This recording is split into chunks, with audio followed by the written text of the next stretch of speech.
Breaking news Congress అధినేత సోనియా గాంధీ అస్వస్థతకు గురయ్యారు. ప్రస్తుతం హిమాచల్ ప్రదేశ్ సిమ్లాలోని ఇందిరాగాంధీ మెడికల్ కాలేజీలో ఆమెకు చికిత్స అందిస్తున్నారు. సోనియా ఆరోగ్యం నిలకడగా ఉందని వైద్యులు తెలిపారు.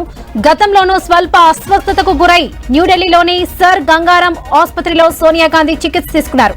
కడుపులో నొప్పి రావడంతో ఆసుపత్రికి తీసుకొచ్చి ట్రీట్మెంట్ చేయించారు. వైద్య పరీక్షల అనంతరం డిశ్చార్జ్ అయ్యారు.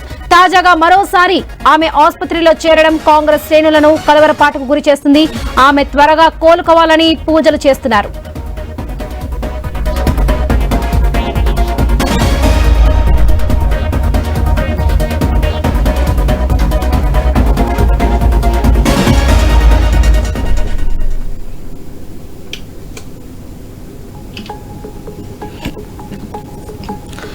కాంగ్రెస్ అధినేత సోనియా గాంధీ అస్వస్థతకు గురయ్యారు. ప్రస్తుతం హిమాచల్ ప్రదేశ్ సిమ్లాలోని ఇందిరాగాంధీ మెడికల్ కాలేజీలో ఆమెకు చికిత్స అందిస్తున్నారు.